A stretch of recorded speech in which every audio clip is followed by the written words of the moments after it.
¿De a cuánto quiere? Le ponemos casa en las Salinas. ¿Cuánto como para irse de vacaciones?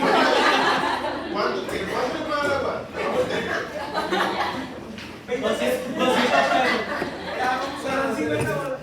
pues ya vamos a empezar para terminar. Y que no me ¿Van a hablar medio? Si casualmente no llegáramos a terminar esta cita.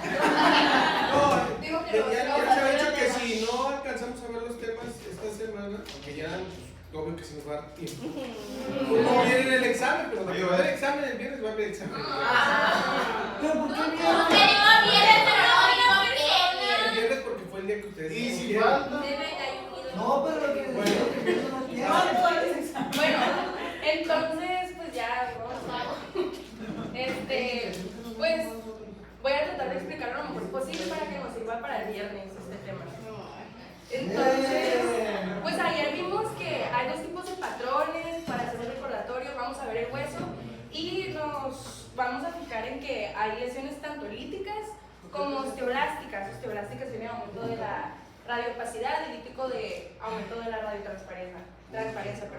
Se caracteriza porque tienen bordes medulares. También vimos que hay reacciones periósticas, ya sea el triángulo de Codman, que es ese ligero ángulo que se ve en la superficie del hueso. Sí, entonces esto vendría siendo el periósteo levantado y este ya es el hueso.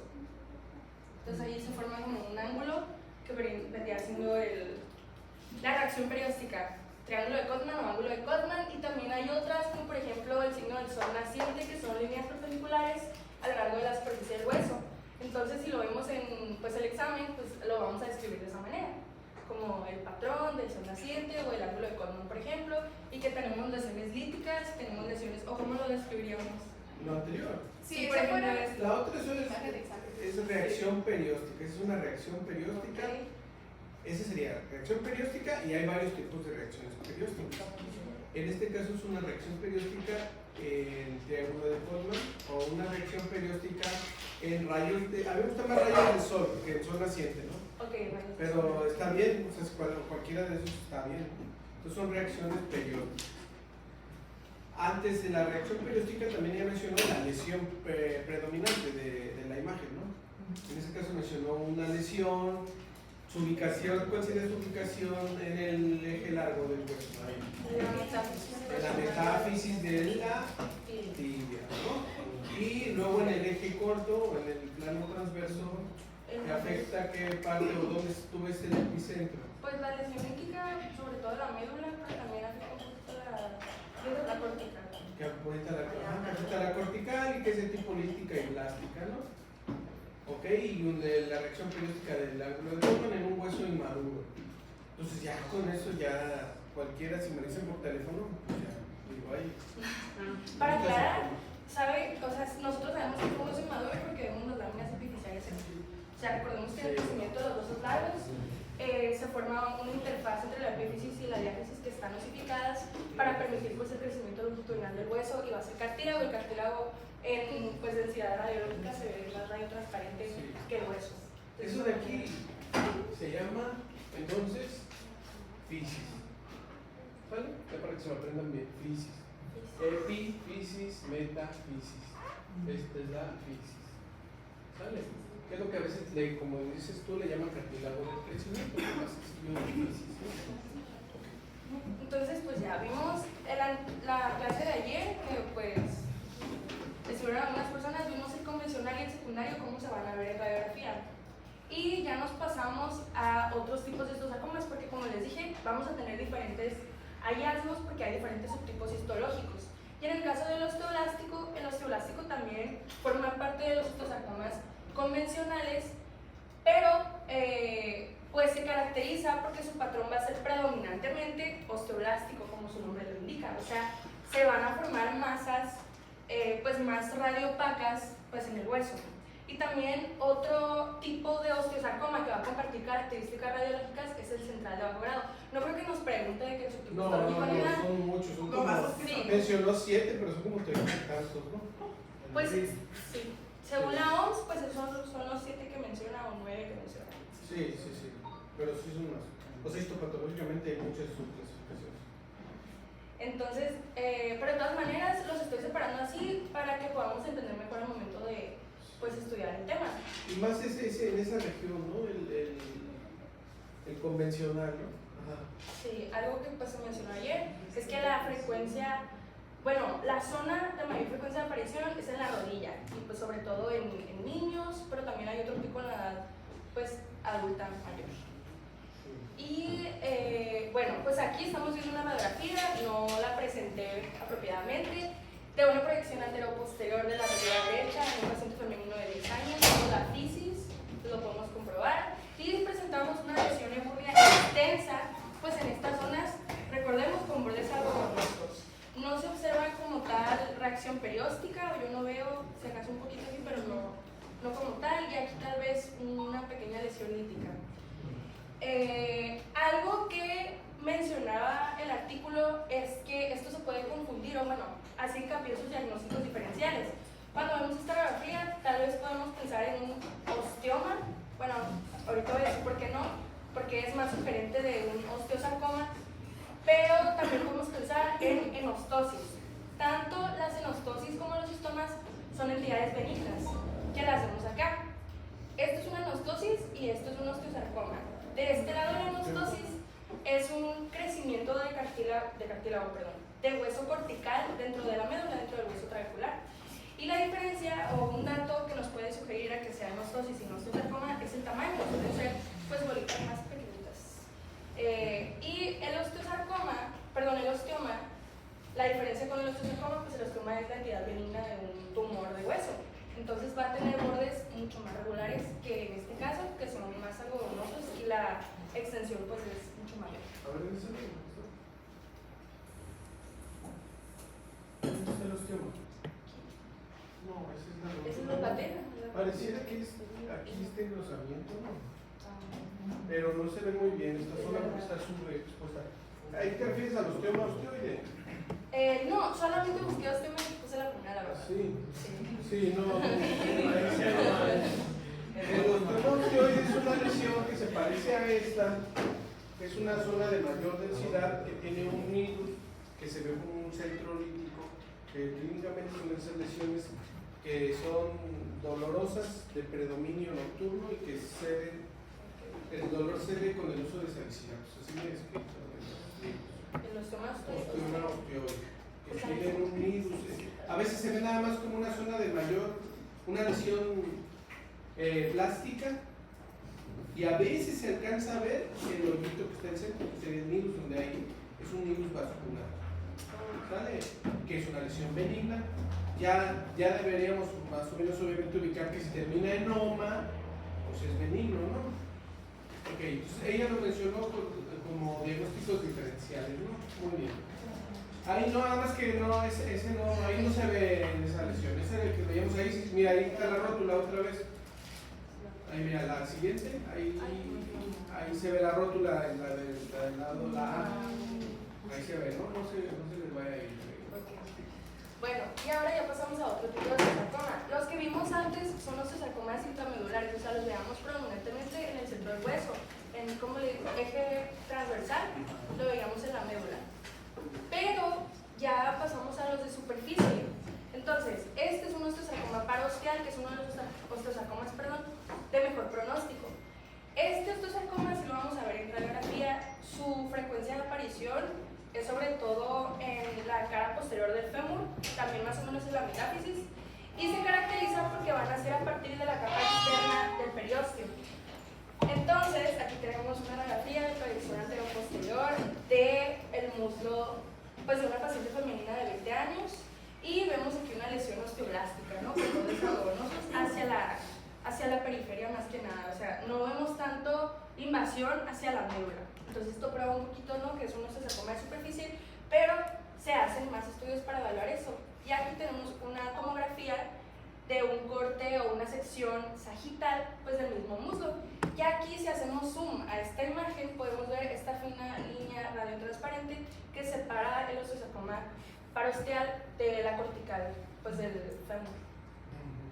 Entonces, así es como se vería un osteosarcoma parosteal, que ese sí se observa que está separado del hueso porque nace del periósteo, pero de su capa más externa. Entonces, pues es uno de los que tiene mejor pronóstico. Y tenemos a su primo, que es el osteosarcoma periosteal. Periosteal, ese también nace del periósteo, pero de la capa interna del periósteo, y ese sí tiene cierta invasión a la corteza, y es de grado intermedio, sí tiene, pues no tan mal pronóstico como otros osteosarcomas, como por ejemplo el telangiectásico, pero no tiene tan buen pronóstico como el parosteal. Y pues aquí vemos la radiografía, proyección lateral del tobillo, aquí está pues recortado nomás para hacer énfasis en la zona de la tibia distal. Bueno, no sé si esto lo cuente como metáfisis, pero ya formaría parte de la diáfisis. Ah, esa es la diáfisis. O sea, que Sí, entonces vemos aquí pues la diáfisis de la tibia. Y pues sí, vemos precisamente una lesión. Lo que más salta a la vista es esta deformación del tejido blando, se ve como una elevación por una masa heterogénea pues aquí en la zona anterior a la tibia, y cierto desgaste cortical. Incluso se menciona que hay cierta reacción perióstica también, como que no se percibe tanto, pero si nos acercamos y ponemos mucha atención, hay como rayitas perpendiculares a la superficie pues de la tibia precisamente. Y pues es todo lo que tengo que decir. Es mucho más lítico que el osteosarcoma parosteal, y para identificarlos también, peri es de justo alrededor. Entonces, pues sí, el osteosarcoma periosteal va a estar justo alrededor del hueso, y paro es más de al lado de, entonces ese pues se encuentra más fuera. Y aquí tenemos el otro tipo de osteosarcomas superficiales. Son tres tipos: el parosteal, el periosteal y los superficiales de alto grado. Esos sí son los de peor pronóstico. O sea, para recapitular, cuando digo de alto grado es que son altamente agresivos, cuando digo de grado intermedio es que son intermediamente agresivos, cuando digo de bajo grado pues son no tan agresivos. Y aquí vemos un caso que pues está muy interesante. Es un niño bueno, no era un niño, es un paciente de 17 años con antecedente personal patológico de retinoblastoma, y también había presentado otorrea, creo que también tuvo alguna neoplasia pues a nivel encefálico, pero eso no lo aclaró muy bien el artículo. Lo que sí, en lo que nos estamos enfocando hoy, es que empezó a presentar un aumento de volumen exponencial en el antebrazo. Y aquí en la radiografía pues vemos una radiografía antero-posterior pues del antebrazo de la derecha, y vemos pues un osteosarcoma, una lesión osteoblástica con bordes irregulares, reacción perióstica, pero yo no veo ni ángulo de Korman ni zona naciente, pero pues así lo menciona la imagen. Pero pues lo que es claro es que sí se ve una lesión osteoblástica pues acá, y con bordes difusos, y pues está ubicada a nivel del radio, en la diáfisis, y también un poquito la metáfisis. Y pues esta es la proyección lateral para tener una mejor pues visibilidad de todo el hueso en sí. Y son otras radiografías. Esta es proyección postero-anterior y esa es lateral, y vemos que el osteosarcoma pues tuvo alto crecimiento en muy poquito tiempo, solo 2 semanas después, y esto demuestra que pues sí es un osteosarcoma de alto grado.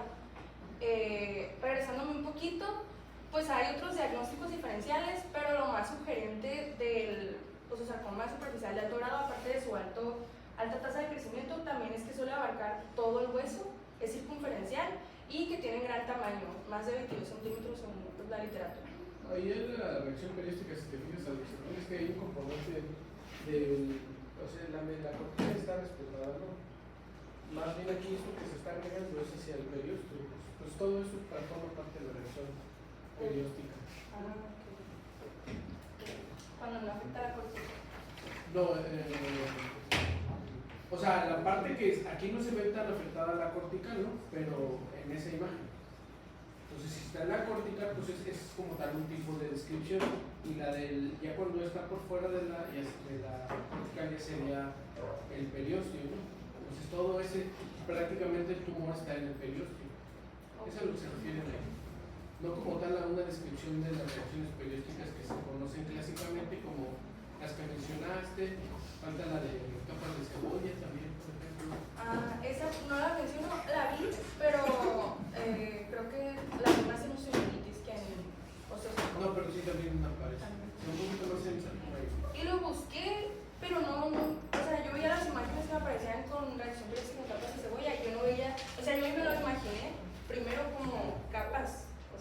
Sí, pues sí, Como- pues es que sí es. Pero a veces que viene mala descripción o le ponen ahí y no es como dicen. Bueno, es una raya toda rancia. Sí, ese comió toda la cebollita, no está lo que malo. Y pues este es el telangiectásico. El telangiectásico, recordemos, hematología telangiectácea hablaba de arañas vasculares, entonces hace referencia a las aves.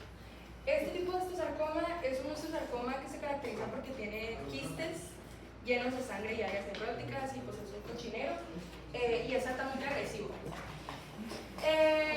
Pues diagnóstico diferencial, el quiste óseo aneurismático. Este es un quiste óseo aneurismático. Yo lo que puedo ver de diferente en estas imágenes es que este se ve un poquito más irregular, con un poquito más de lesión osteoblástica, aunque el osteosarcoma telangiectásico se caracteriza por no ser muy osteoblástico, es casi, o sea, incluso en el artículo que leí decía que era un patrón puramente lítico de este tipo de osteosarcoma. Y pues se supone que un osteosarcoma es porque hay proliferación de material pues, osteoide, lo que sea. Entonces es un poco atípico y por eso se suele confundir con un quiste óseo aneurismático, pero pues se hacen los estudios posteriores y ya pues se dilucida pues, que es un osteosarcoma telangiectásico. Pues sí, lesiones líticas es lo primero que vamos a ver y es intramedular, o sea, va a estar dentro del hueso. Aquí tenemos otra radiografía, esta proyección anteroposterior, esta no mencioné nada, se me está pasando decir esas descripciones, proyección anteroposterior, de la rodilla, un poquito pues, énfasis en la tibia, del lado izquierdo sería, y pues vemos lesión en la metáfisis y en la epífisis de la tibia proximal. Que si se dan cuenta que sí son indistinguibles una lesión de la otra, ¿no? Lo único que nos orienta un poquito más y que yo noto en el quiste óseo aneurismático es que sí se ven bordes esclerosos. ¿Tú ves algunos? No, en el otro, en el benigno. Que esa sería una zona de esclerosis, ¿no?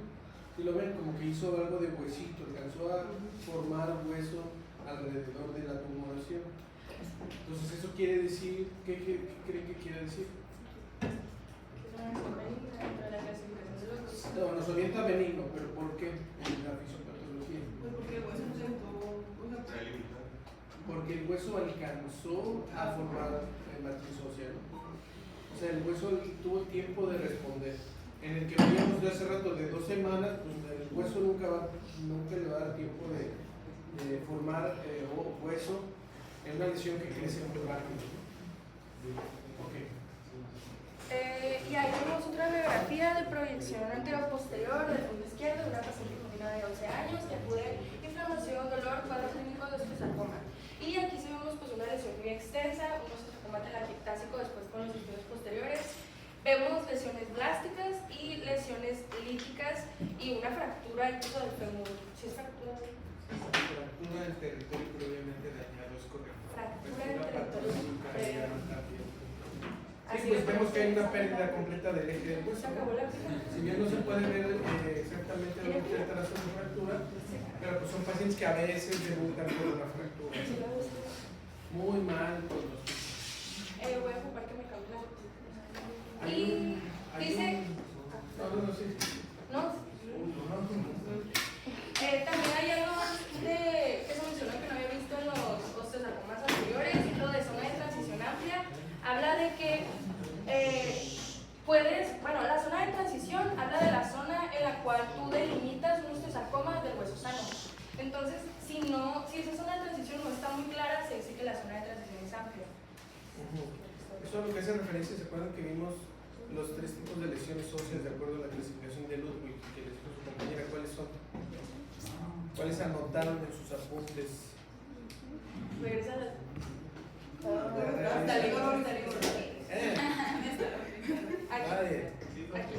A ver, ahí están las 3, ¿cuáles eran? La primera no tengo intención que se llama No, por lo que quería era que me dijeran cómo se mencionaba. Sí. Esa es la geográfica, luego María, ¿cuál es esa?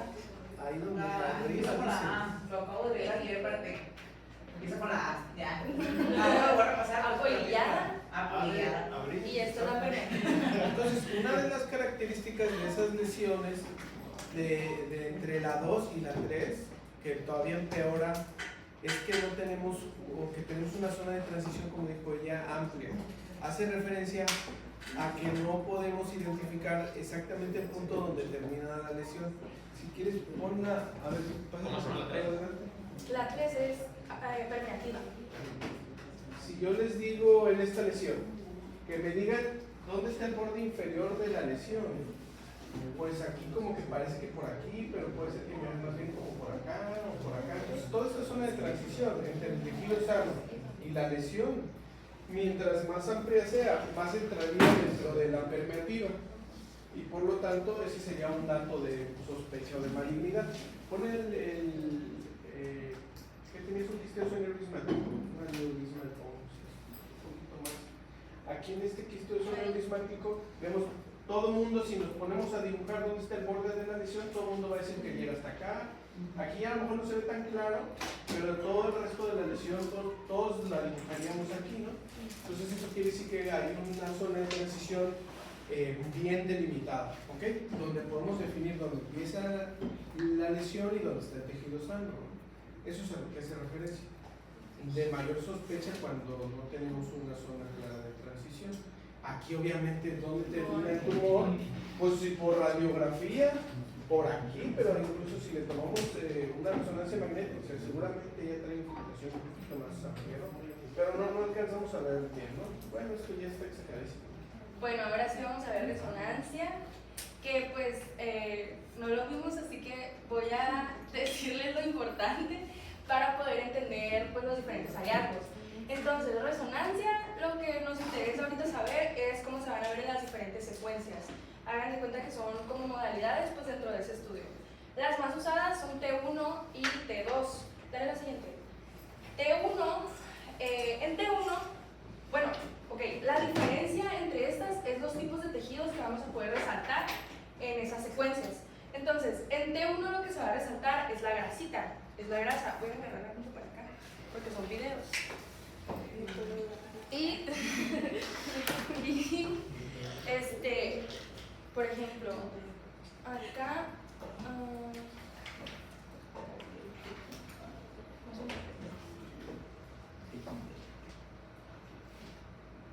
se está haciendo para adelante. Bueno, ahí. No, bueno, ahí. Ahí está. Aquí. Ok, entonces, en T1 vamos a ver grasita, se va a resaltar grasita, va a estar la grasa hiperintensa, ya aquí lo podemos comprobar. Aquí tenemos el tejido celular subcutáneo, grasa, y aquí dentro del hueso va a resaltar porque está lleno de médula ósea amarilla, que pues es grasita. También hay médula ósea roja, pero pues la mayoría de los huesos están llenos de médula ósea amarilla cuando estamos grandes, adultos. Y la otra muy usada es T2. Aquí tenemos una T1, vamos a hacer la comparación con la T2.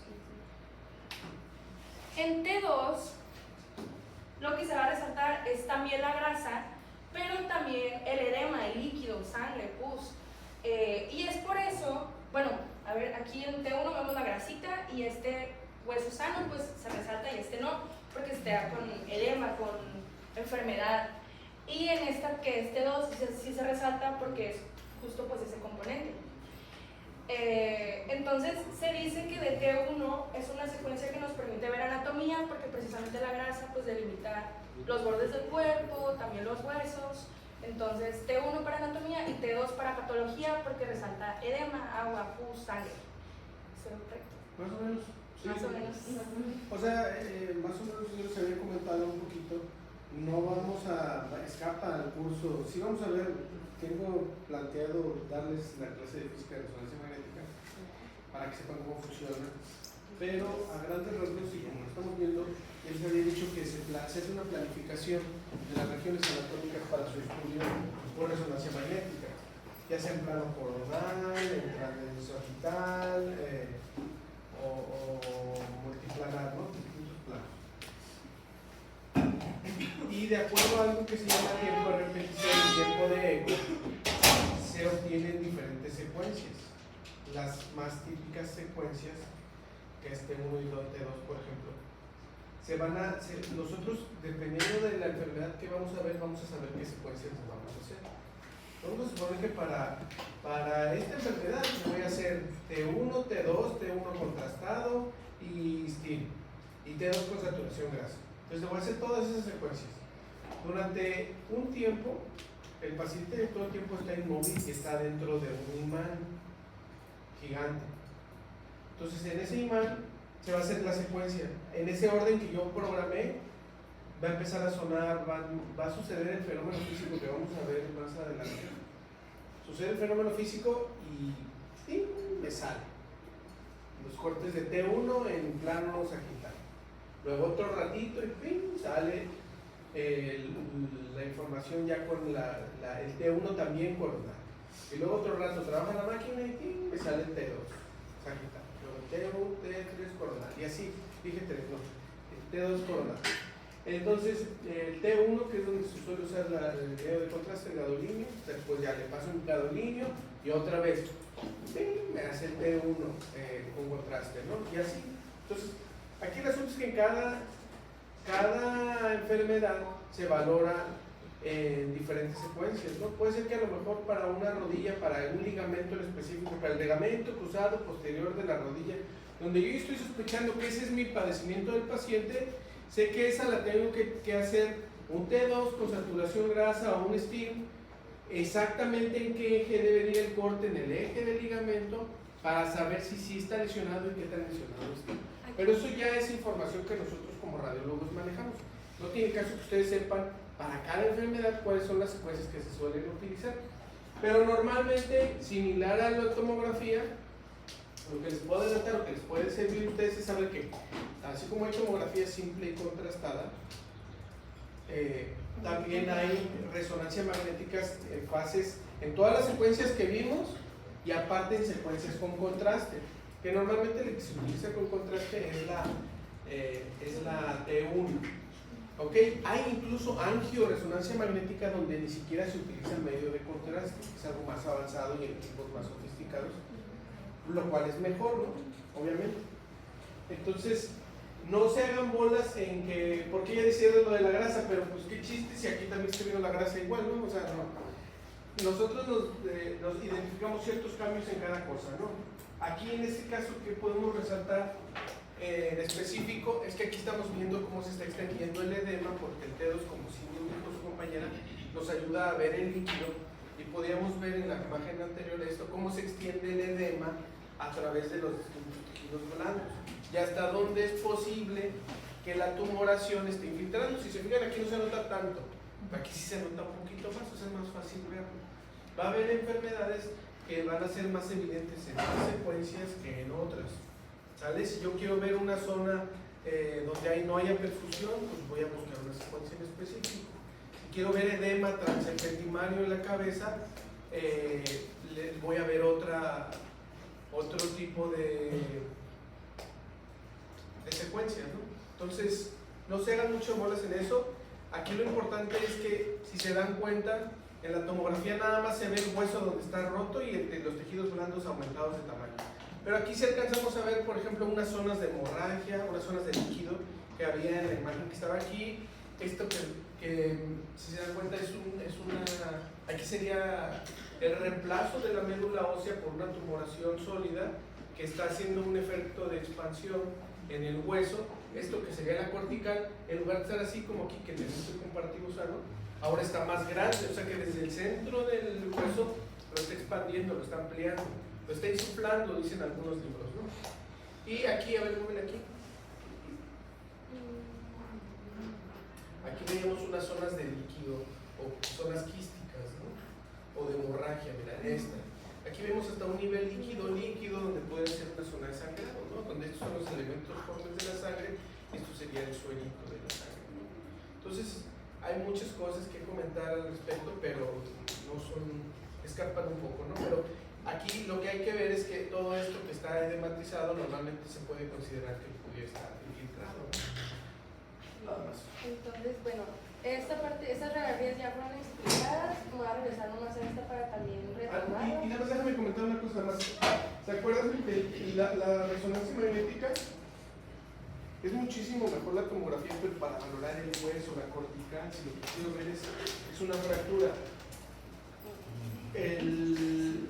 Aquí la cortical en resonancia magnética, como ya les había yo adelantado, que tiene un bajo contenido de hidrógeno, una baja cantidad de agua, entonces se ve como ausencia de señal, mala para valorar, pero en general no podemos decir que la resonancia no es para valorar hueso, porque hueso no es fractura nada más. Es excelente método para valorar las tumoraciones, para valorar la enfermedad de la médula ósea. Lo vimos en el caso de la osteomielitis, ¿no? Entonces, hay que entender eso y separar las cosas, ¿no? Una cosa es ver la cortical en hueso, una fractura como tal, donde la resonancia no va a ser útil y donde los componentes articulares de una, o sea, cuando buscamos una lesión de los tejidos blandos de una articulación, sí va a ser muy útil, como lo que les decía yo, los ligamentos cruzados, la inflamación de algún tendón, de algún ligamento, de los meniscos. No hay mejor método para valorar los meniscos que este, en cuestión de imagen, ¿no? Entonces, para ciertas cosas sí va a ser muy útil, ¿no? No pienso que no sirve para hueso, pero si ya lo que quieren ver es una fractura porque chocó en la moto y está toda deshecha y rota la pierna, pues no tiene caso hacer una resonancia magnética. La tomografía es mucho mejor, ¿no? En resumen, les mencioné que eran 3 estudios: rayos X, evaluación inicial, tomografía para ver corteza y resonancia magnética para ver tejidos blandos en el interior, pues, del tumor. Sí. Y también algo que vale la pena mencionar, ahorita el doctor mencionó varias secuencias, una de ellas fue el STIR, que lo traigo aquí, entonces voy a decir que el STIR es un tipo de secuencia en la cual se suprime la señal de la grasa. Vimos que tanto en T1 como en T2 la grasa brilla, pero en STIR pues, se utiliza una técnica en la cual no vamos a ver grasita, lo único que vamos a ver es líquido. Se va a aplicar en T2 porque es la que resalta el líquido, pero pues al final nos permite ya no tener la señal de la grasa porque la grasa puede opacar pues lesiones. Entonces, por eso es tan importante, y aquí vemos pues muy claramente lo que es el osteosarcoma muy extenso en el fémur del miembro izquierdo. Entonces, pues sí, lo que es patognomónico del telangiectásico está en la siguiente imagen que lo vemos acá, que es el nivel líquido que mencionaba el doctor.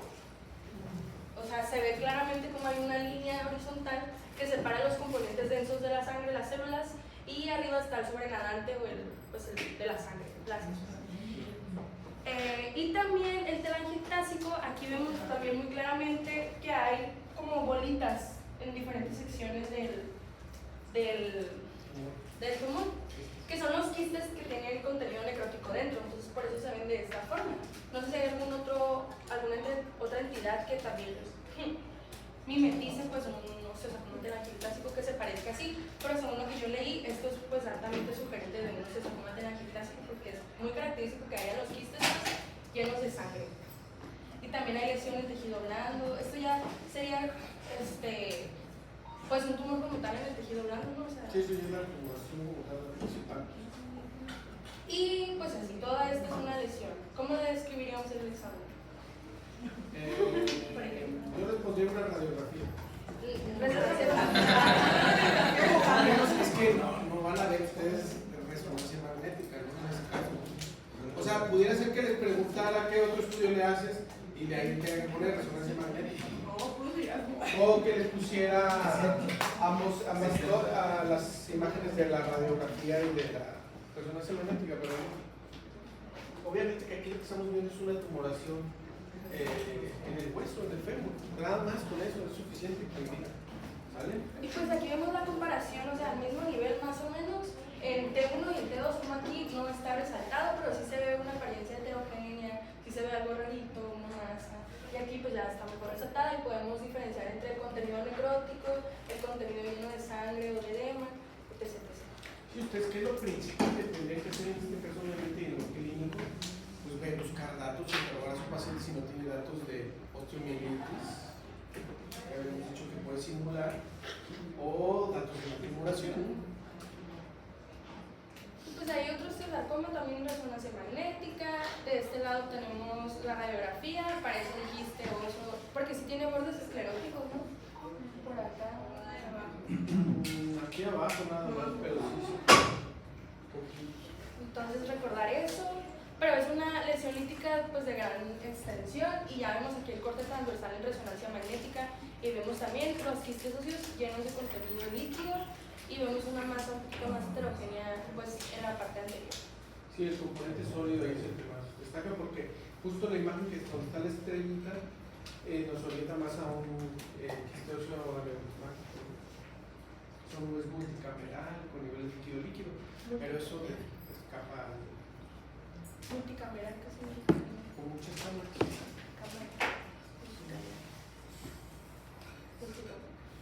Y este ya es el último tipo de osteosarcoma, es el extraesquelético, ya lo ves. Es el extraesquelético. Y pues aquí es un caso, una mujer de 51 años, ahí se lo puesto.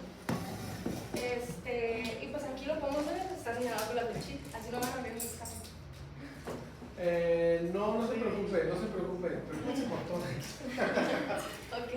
O sea, yo creo que lo más importante es un poquito ver datos clínicos del osteosarcoma, epidemiológicos y poder diferenciar una lesión de apariencia sospechosa y una lesión de apariencia benigna por radiografía. Eso es lo más importante para huesos. Ok. Pues aquí se ve pues una masa algodonosa pues que está en el tejido blando del muslo del lado derecho. Y tenemos en la siguiente diapositiva Es una lesión, como dijiste, algodonosa. ¿Qué sería lo más importante de esa lesión? que es osteoblástica. Sí, ¿no? Porque hay formación de matriz ósea. ¿Ok? Que no es exclusivo de osteosarcoma tampoco, ¿no? Creo que el diagnóstico diferencial más importante era miositis calcificante, creo que sea. Sí, pero yo creo que un sarcoma de Ewing también, pero no se ve reacción perióstica, eso es lo bueno, ¿no? Es otra de las diferenciales, pero ya con clínica habría que ver, ¿no? Sí. Entonces ya vemos la resonancia magnética y vemos también diferentes secuencias. Esta, ¿cuál creen que sea? Nomás se ve la grasita. ¿Cuál es secuencia? T1. Entonces, dale la siguiente, aquí tenemos la descripción. Bueno, un paciente masculino de 83 años presenta pues una deformidad de los tejidos blandos. Aquí no vemos bien qué es, porque es T1, pero sí podemos ver el desplazamiento del músculo hacia adelante también, un cierto volumen. Y se le hacen las siguientes secuencias. Esta ya es en T2 con saturación grasa o supresión grasa. No, saturación o supresión. Es lo mismo. Ok. Entonces vemos que es saturación grasa porque no se ve la grasita del tejido saturado subcutáneo, pero si vemos edema en estas dos regiones donde están las flechitas punteadas y aquí ya vemos más claramente la masa que pues tiene todo esto es contenido necrótico y aquí pues un poquito de masa sólida, ¿no? No, porque si fuera necrótico líquido se vería más intenso. No, es como tal ya es lo sólido. Es como... Ok. ¿Listo? ¿Todo salió bien? Entonces es más que nada pues una masa sólida. Y siguiente, aquí se supone, no, es que yo no veo mucha diferencia, incluso siento que lo veo mejor aquí, pero que acá es una tomografía contrastada, T1 con gadolinio, que sí ve, el gadolinio va a resaltar estructuras vascularizadas, y pues el tumor va a estar altamente vascularizado, se supone que se va a observar pues hiperintenso, pero aquí se ve muy, pues isointenso. No, pero aquí tendrías que, puedes quitar el... Sí, en la primera Aquí, estaban las tres juntas. aquí está, mira, es que esa se debería de ver igual que esta, porque es T1. Entonces, esto que es tejido sano se ve diferente con después del gadolinio. No, ¿verdad? Pero esto, sí, ¿no? Entonces tuvo un importante reforzamiento tras la aplicación del medio de contraste. ¿Estamos de acuerdo? Entonces, todo eso es tejido vivo. ¿Y eso por qué se ve negro? Porque no está vascularizado. Pues es lo que dices tú que traía necrosis, que por eso traía necrosis. ¿Vale? O una de dos, o es la necrosis, no sé si es la necrosis. Puede ser en lugar de necrosis, componente cartilaginoso del tumor, que no estaría tan vascularizado. Yo le voy más, no tanto a necrosis, sino a algo similar. Si tuviéramos una zona de hueso, pero eso no, porque no se vería así. Pero más así, algo que, bueno, Sí. como se lo estoy diciendo. Sí menciona que servía mucho la resonancia para ver los componentes cartilaginosos porque no se resaltan pues con estas técnicas Y también... Sí, pero ahí vemos que sí nos está dando señal porque el cartílago sí tiene líquido, ¿no? O sea, tiene más agüita pues, que el hueso. Entonces, nomás traje una contrastada, pero sí mencionaba que es como lo más importante, o sea, de las que tú vas a hacer para ver, pues bien, el osteosarcoma, ¿no? Sí, y es útil en general cuando se hacen tumores, estudios de tumores con resonancia magnética, ¿no? Aquí está muy bien. Y pues ya que se me termina con esta edificación del osteosarcoma. Pues aquí también vamos a utilizar diferentes estudios de imagen. Por ejemplo, la tomografía, pues vamos a realizar el tórax, abdomen y pelvis, y también vamos a realizar gamografía ósea. Antes de adentrarme en esto, pues cabe recalcar lo de arriba. Si hay enfermedad metastásica presente al momento del diagnóstico, el pronóstico de los pacientes disminuye drásticamente del 60 al 70% inicial hasta caer hasta un 10-30%. O sea, esto se mide en pronóstico en 5 años. Entonces, si tienes uno del 60 al 70%, tienes un 60 a 70% probabilidad de sobrevivir en los próximos 5 años. Pero pues si tienes metástasis cuando te diagnostican, pues va a bajar demasiado tu pronóstico. Y aquí les pongo la tabla del artículo donde nos menciona que la prevalencia de metástasis al momento del diagnóstico es del 15 a 20%, y que la zona de metástasis más frecuente es el pulmón, como lo mencionó mi compañero Chavo, pero también hay metástasis a otras partes de otros huesos. Y también mencionaba que otro tipo de metástasis que representa el 2% son anódulos linfáticos, pero pues la vía preferente de diseminación de los osteosarcomas es hematógena. Entonces, pues así. Y acá también dice las metástasis pulmonares metacrónicas ocurren en el 40 al 55% de los pacientes. Esto significa, metacrónico significa que es a través del tiempo. Entonces, te diagnosticaron, no tenías metástasis al momento del diagnóstico, pero a lo largo de tu evolución, pues el 50% va a presentar metástasis. Entonces, sí es algo muy común. Y vamos a utilizar los estudios. La tomografía, sobre todo nos interesa la de tórax por metástasis al pulmón, 80% de los casos la presentan. Y gamografía ósea para evaluar hueso. Y se va a utilizar el radiotrazador tecnesio, que ese lo vimos en osteomielitis, que pues así se escribe. Y el tecnesio es el que va a emitir los rayos gamma que van a ser captados por el, ¿cómo se llama? Gamma, al aparato, a la cámara. Gamma cámara. Ok, a la gamma cámara. Pero la sustancia que se va a pegar al hueso va a ser el metileno difosfonato, entonces va a estar combinado así. Porque esa sustancia pues tiene afinidad por las zonas de alto recambio óseo. Y pues siguiente, lo vamos a ver. Aquí vemos una tomografía a nivel de tórax, ventana para pulmón, y podemos ver pues metástasis, incluso acá, no sé si también pueden ser nódulos o inflamación crónica, algo así. Pues habría que checar otros cortes, pero sí parecen también nódulos. Sin embargo, esos nódulos serían distintos a las características que tienen los otros, ¿no? ¿Y qué más que al centro? Aquí también tenemos metástasis de mediastino, pues acá en eso. ¿Qué características tienen esa? Es la única que tienes de este paciente. ¿Qué características le ves a esas metástasis? Pues que son...